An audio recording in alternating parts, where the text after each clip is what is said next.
Supaya apa? Ini orang-orang pengadu domba ini supaya tidak lagi punya jalan untuk mempengaruhi masyarakat. Mereka tidak mengibar-ngibarkan bendera la ilaha illallah. Tetapi 70% itu orang-orang HTI. Masyarakatnya hanya beberapa persen. Nah, makanya ini adalah sebuah hal yang mengkhawatirkan. Suruh bertemu dengan saudara-saudara Presiden Soekarno supaya saya dapat barokah.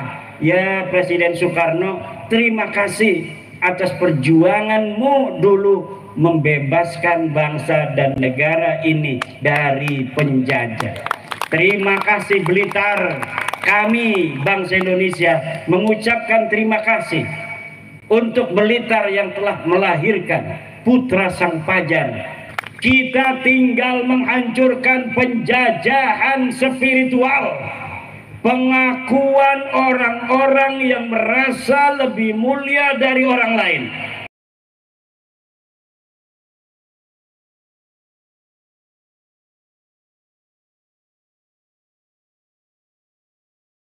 Sekarang juga gara-gara Banten ketahuan, seluruh sertifikat laut ketahuan. Bekasi yang paling dekat dengan Jakarta itu nggak ketahuan.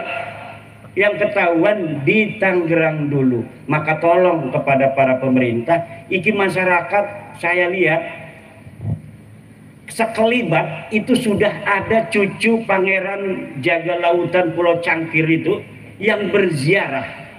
Itu saya melihat karena saya kenal semua cucu Pangeran Jaga Lautan. Ada yang sudah berziarah dan bukan dari NU. Jadi banyak cucu-cucu Pangeran Jaga Lautan itu yang bukan NU. Dia masuk ke ITB, ke IPB jadi HTI. Dia menjajakan HTI di Banten gak laku-laku. Nah, sekarang ini kalau menjajakannya ini adalah keadilan, kalau menjajakannya keadilan di Banten karena ada pendidasan akan laku dia ini. Saya kenal karena masih saudara. Wah, udah ada nih oknum-oknum nih jarah.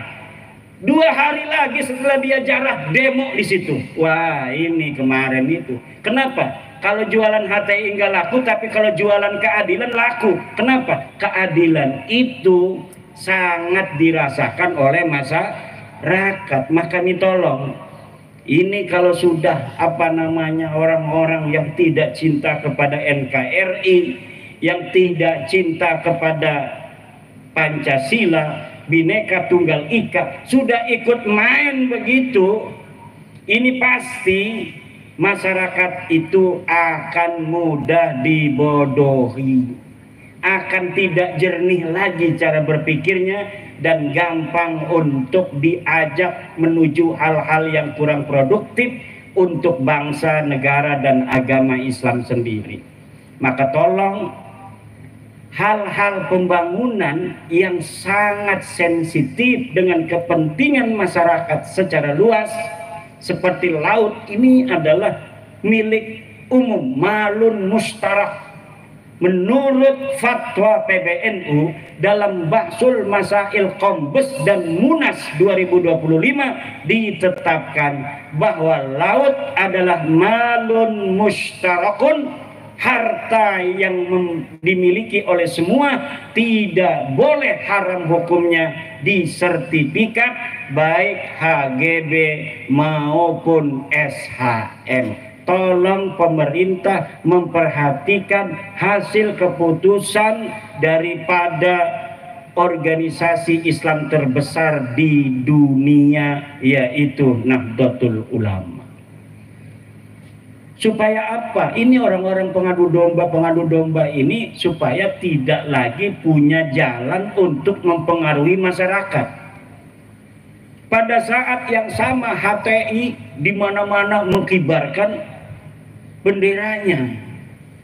Coba di Surabaya, tempat berdirinya Nahdlatul Ulama, ribuan HTI mengibar-gimbarkan bendera. Hari yang sama di Jogja juga mereka mengibar-ngibarkan bendera HTI. Di Banten ketika ada demo itu, demo menuntut ditutupnya PIK 2, baik PSN-nya maupun PIK 2-nya yang bukan PSN, itu saya lihat mereka tidak mengibar-ngibarkan bendera la ilaha illallah. Tetapi 70% itu orang-orang HTI.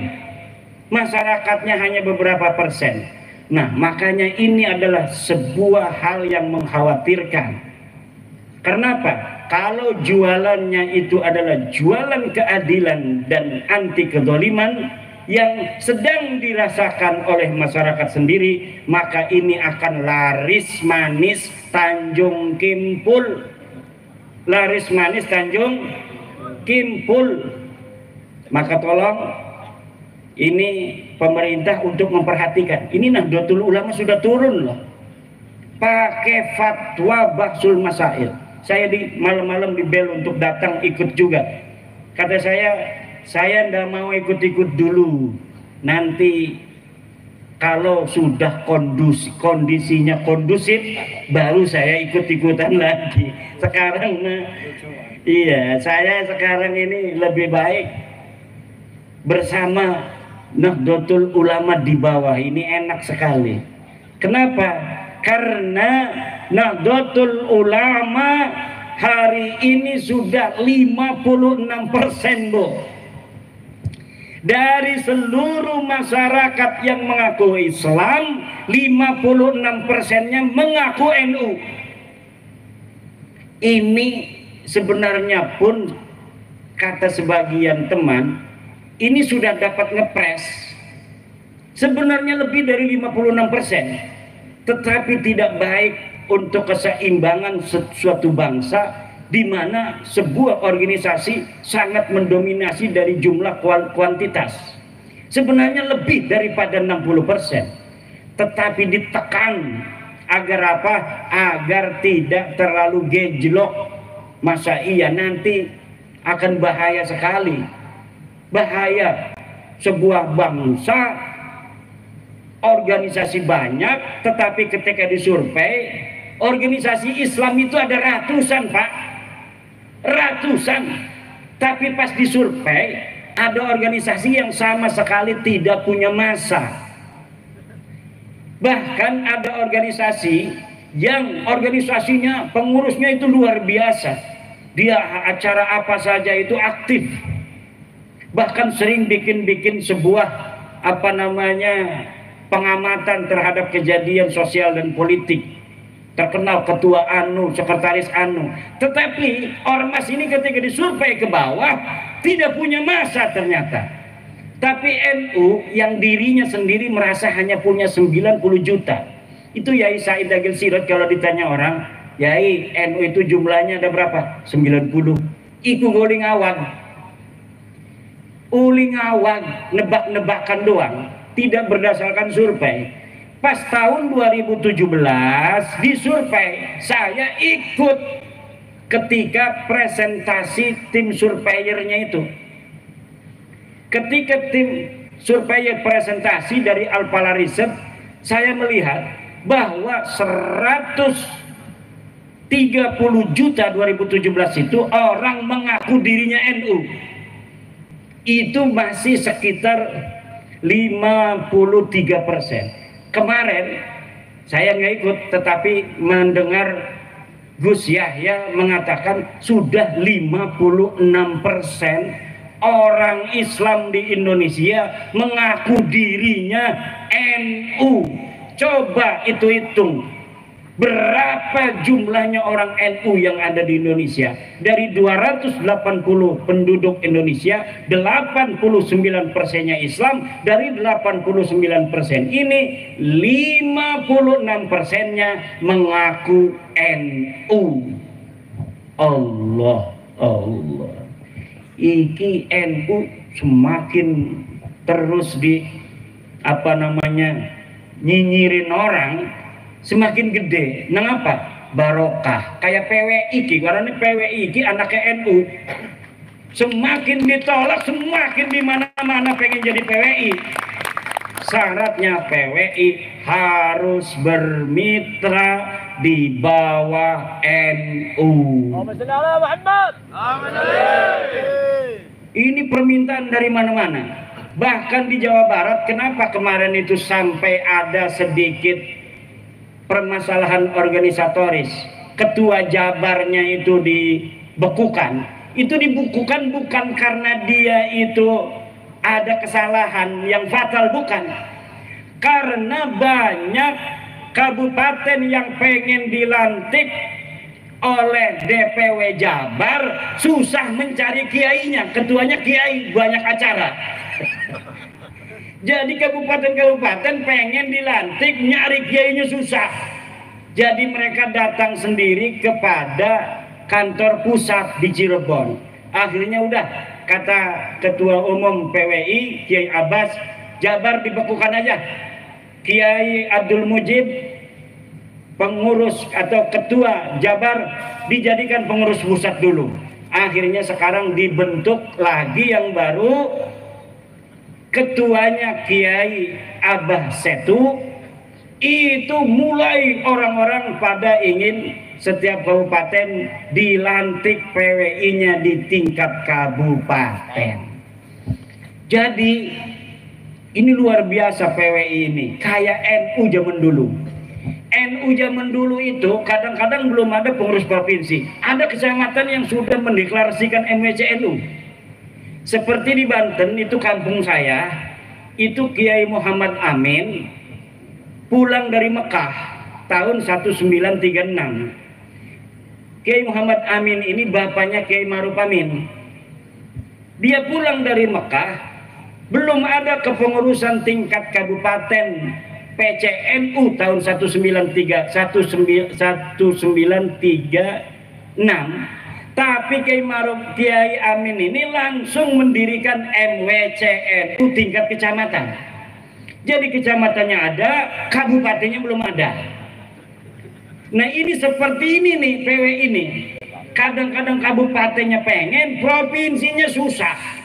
Nyari ketua provinsinya karena kiai semua. Kalau di Wonogiri, Seragen, sekitarnya itu semuanya kebanyakan Surya PCNU. Gampang nyarinya kalau Surya, paling dia di pondok ngajar ngaji. Tapi kalau kiai penceramah susah. Nyari saya itu gampang, Pak. Karena ada di pondok ngajar ngaji tiap waktu. Asar ngajar ngaji, maghrib ngajar ngaji, subuh ngajar ngaji. Sekarang ini nggak ngajar ngaji nih, ya karena dikerjain oleh Kiai Rosin. Suruh bertemu dengan saudara-saudara Presiden Soekarno supaya saya dapat barokah. Ya Presiden Soekarno, terima kasih atas perjuanganmu dulu membebaskan bangsa dan negara ini dari penjajah. Terima kasih Blitar. Kami bangsa Indonesia mengucapkan terima kasih untuk Blitar yang telah melahirkan putra sang pajar Presiden Soekarno yang kemudian membebaskan kami dari penjajahan Belanda, penjajahan Jepang. Kita tinggal menghancurkan penjajahan spiritual, pengakuan orang-orang yang merasa lebih mulia dari orang lain. Ini bahaya bagi keagamaan masyarakat Islam. Dalam ajaran Islam, inna dina indallahil Islam, sesungguhnya agama yang paling mulia adalah agama Islam. Dan dalam Islam orang yang paling mulia itu adalah orang yang paling bertakwa. Inna akramakum indallahi atqakum. Bahwa sesungguhnya orang itu bukan dilihat kemuliaannya dari keturunan siapa dia, dilihat dari pangkatnya, dilihat dari banyaknya uang, tidak, tapi dilihat dari takwanya. Semakin dia bertakwa, maka dia semakin mulia di hadapan Allah Subhanahu wa ta'ala. Tidak ada di dalam Islam orang dilihat dari keturunannya. Dia mau keturunan siapa saja, kalau dia bertakwa, maka dialah yang paling mulia inilah ajaran Islam dan inilah ajaran Pancasila, sila kedua, kemanusiaan yang adil dan beradab. Jangan mau dibohongi bahwa Anda lebih rendah dari mereka dan mereka lebih mulia dari Anda hanya berdasarkan pengakuan bahwa mereka sebagai keturunan Nabi. Apalagi yang mengaku itu keturunan palsu, yang DNA-nya tidak terkonfirmasi, nasabnya tidak ada di kitab nasab, nama-namanya dalam kitab sejarah. Jangan mau.